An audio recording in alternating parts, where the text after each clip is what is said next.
Charter schools in our state continue to grow. Look at these numbers right here. In the mid-90s, there were only 4,000 students in charter schools. Now, 120,000 students. And tonight, for the first time, the group that oversees charters, typically universities, are facing scrutiny from the state. 24-Hour News 8's Danny Carlson went one-on-one with the state superintendent to find out why now. Dan? Well, you know what, Brian and Sue, I asked that question. Those who represent charter schools point to politics, saying this is an election year and that's the only reason that charter school authorizers are being brought up now.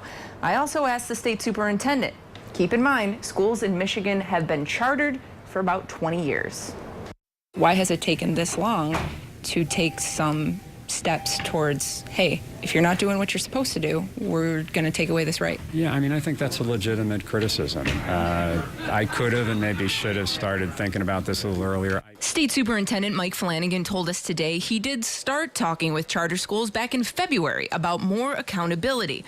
All of the authorizers on the list for possible suspension had schools in the bottom 10%. So if you're in the bottom 10%, but you can see, I can see in good conscience as state soup that they're making progress, then they'll be fine. He says that he's still willing to work with charter authorizers to come up with longer-term goals. This after charter school advocates told us they were blindsided by Flanagan's announcement. Understanding the criteria, why they're there, what your expectations are and goals are will help change behavior, and that's really what we want. It's not about punishing people, it's about making sure we really are driving towards the outcomes we're looking for in Michigan. And it's important to point out that several districts on this list, including Muskegon Heights, were taken over and run by the state. The fact that Detroit Public Schools, the EAA, Muskegon Heights, Highland Park are all on this list, does that say the state should not be in the business of taking over school districts and running them?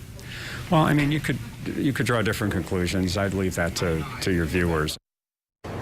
October 22nd is the deadline for the superintendent to evaluate the schools that are on that list, those schools, if they will be suspended from expanding. If an authorizer is suspended, the schools that are already open would stay open. Live in studio control tonight, Danny Carlson, 24-Hour News 8.